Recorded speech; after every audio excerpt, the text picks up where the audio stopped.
Great day for Max Chadwick, Dalton, because it's first two games we're talking about, because Ohio State lost to Michigan yesterday. The number 2 team in the country lost to a 5-loss Michigan team, 13-10. And because Ohio State lost and Penn State beat Maryland, Penn State is going to the Big Ten championship game. Before we get to the grades and stats of the story, one stat that's insane, Dalton, and credit to Longhorn Nation, credit to Trevor Sycamore for sending this in our chat last night. In the 2021 Ohio State recruiting class, so basically guys that are, in their 4th year right now in college, Quinn Ewers is the only member of that Ohio State recruiting class that has beaten Michigan. And he didn't do it at Ohio State. He did it this year at Texas when we actually were at that game, at the Michigan-Texas game. Moment we were there for. We were there, and that was the last time an Ohio State recruiting class member of that 2021 class beat him, because obviously everyone else is 0-4 against Michigan.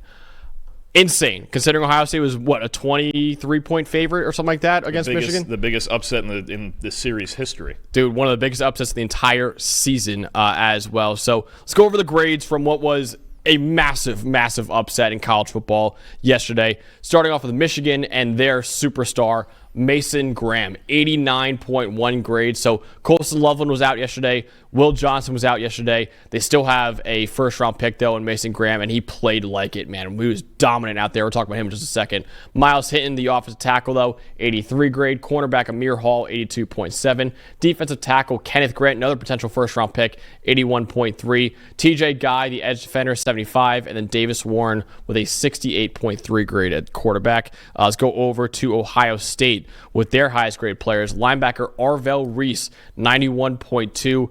Edge defender Jack Sawyer, 88.6, who got into it a lot after the game was over as well. Caleb Downs with a 76th grade. Tyreek Williams, 74.1. Cody Simon, 74. And then Will Howard with a 59.1 grade against Michigan. Dawn, for you, what was that little story? Okay, so I'm actually going to go with the obvious one that's been thrown out there for the last 24 hours. What is it? We've heard that it's 23 meetings in a row that the leader in rushing yards in this matchup has won the game. Well, that was the case again. Michigan, 172 rushing yards, 4.1 per carry, and it's nothing flashy, but that's been Michigan football this year. As they drag you into the mud, they slow the game down, they run the football, they play great defense, and they hope to win a game 13-10 or 17-13.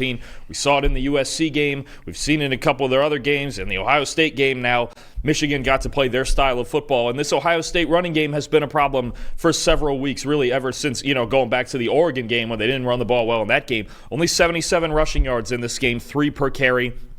And I think, and you're going to get more into this in a second, is they just got dominated in the trenches. Yep. And look, passing game, running game, Will Howard, I think what you have is every time we've watched Ohio State dig themselves out of a hole, right? The Penn State game, the Indiana game early, even some other times, they've gone to tempo, they've gotten the ball to the perimeter. This became, because of their offensive line injuries, a perimeter-oriented team that gets the ball out in space to their playmakers. They didn't do that in this game. They weren't able to do that in this game. Will Howard threw 2 interceptions. They didn't get a whole lot of yards after catch. And when they had to run the football with Quinshon Judkins or Travion Henderson, it just didn't happen. And I don't think it's any coincidence that their 3 lowest rushing grades this season, the Michigan game, loss, the Oregon game, loss, the Nebraska game, almost lost. Yeah. If they can't run the ball, and it appears right now over the last 6-7 weeks that they can't run the ball very effectively, look, they're one-dimensional, and Will Howard's had a great season, but Will Howard was never expected to carry this team to a national title. Now, it seemed like for the last 5-6 weeks that he was playing like maybe he could be the guy, but if you're one-dimensional and you're Ohio State and your offensive line is struggling and you can't run the ball, I think you're in serious jeopardy of not winning a national title the way their offense is functioning right now. How insane is it that Ohio State's offense is one-dimensional and is throwing the football? Preseason, all we were talking about, dude, this backfield is all-time. Quinshon Judkins, Travion Henderson, 2 of the top 5 or 6 running backs in America.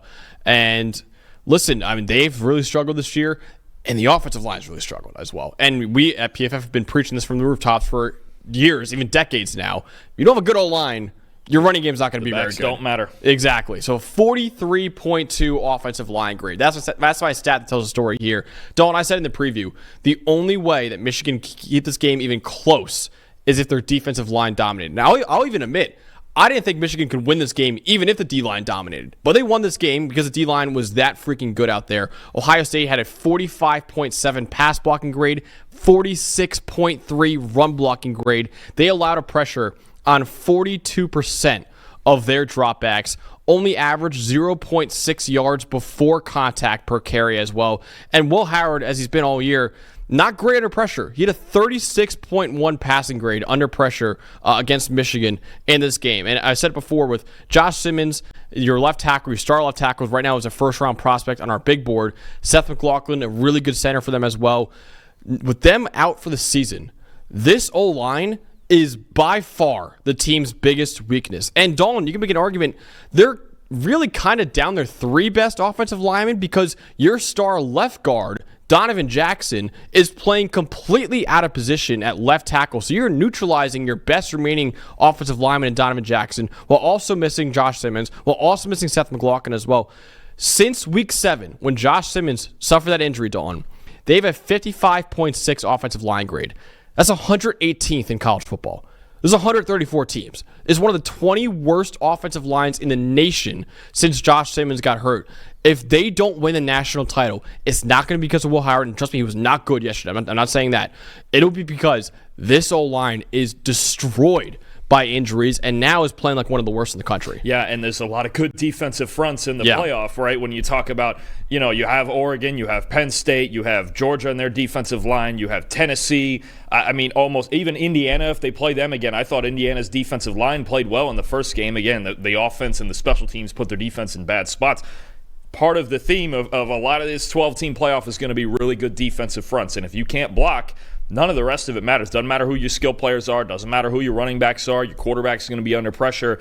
You can't win a national championship with an offensive line playing the way they're playing. And like you mentioned, we have evidence of this since week 7. This is not a last week or two thing. No. This is not a facing Michigan thing or maybe 1 or 2 bad matchups. This is, what now, 7 weeks. I think 7 games of this ever since, because Josh Simmons got hurt early in that Oregon game. Ever since that happened, it's been a mess. It's not just been average or like shaky. It has been a mess. It's one of the 10 worst offensive lines in the Power 4 right now, and I think probably they're the team in the playoff that feels the least settled up front, and it's going to be a serious problem having to work around it. And imagine if Simmons and McLaughlin didn't get hurt. Like, Will Howard is so good when he's kept clean now. It becomes like a team that's like really hard to beat in Ohio State. I think we might still be talking about the best team in the country. Yeah, dude, it's just crazy that they could have beat Oregon too, because the O-line had issues in that Oregon game. They could have beat Oregon. They could have been 12-0 right now. Going to next week. It's all the way around. It's not just pass blocking or run blocking. It's all the way around, and it's the thing that could sink them. Absolutely, yeah. It was brutal. We'll talk about some other guys in just a second that contributed to that. But Dawn, for you, the most impressive part of this Michigan victory. So there's obviously a theme here with our 2 most impressive guys, but I'll start with the big guy in the middle, big 78, Kenneth Grant. Look, 4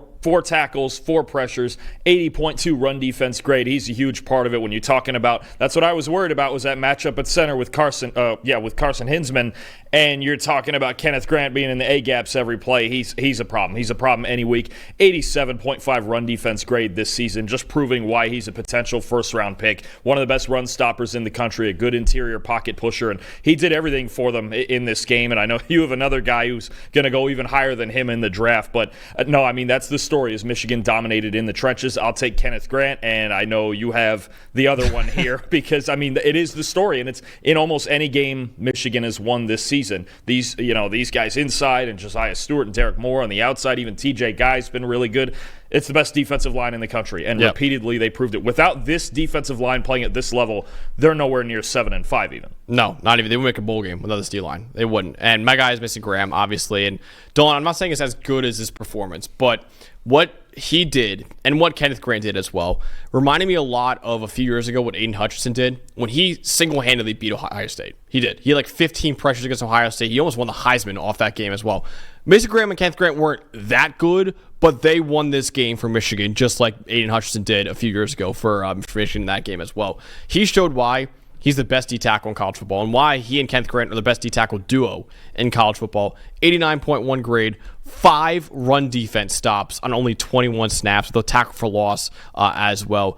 He destroyed Ohio State's interior offensive line, especially as a run defender. I think he had like one pressure in the game. So not really a lot as a pass rusher, but as a run defender, he was unblockable, honestly. And I think Mason Graham showed why he's the best D tackle in the country, why we were so high on him entering the year, and why, Dalton, he should be, even though he's a D tackle, he should be a top 5 pick in the NFL draft. Absolutely. I think he's, and I said this about Joe Alt last year, and I'll say it with Mason Graham, I think he's the safest pick in the entire draft. Yeah. I think he's a guy, you know exactly what you're getting. I think he's a borderline lock to be a top 10 defensive tackle in the league, and it's because of that, his ability to make an impact in the run game or as a pass rusher. And I think we saw him do that against Washington last year in the national title game. His impact as a run defender, just incredible. He's just a terrific football player. I think as safe a projection to the NFL as you can make. And on any given field he stepped on this year, he's really been the best player. Absolutely. So massive, massive win for Michigan. Also most impressive, Dave Sofaro for calling this out. All week he's been saying how they're going to beat Ohio State. I know he's a Michigan guy and all that, but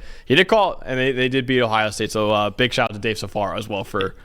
Look, when you go out on a football field and you're the more physical team, you have a shot. Yeah. You have a shot. Either to greatly annoy the opponent or to win it like this. And that's what happened. Michigan, once again, for the 4th year in a row, dominated in the trenches, and that was the first reason they won. Hey, thanks for watching another episode of the PFF College Football Show. Please make sure you guys subscribe to the channel. Also, subscribe to PFF Plus at subscribe.pff.com for all of the same data and grades that we use in our show, plus fantasy tools, betting tools, and our mock draft simulator.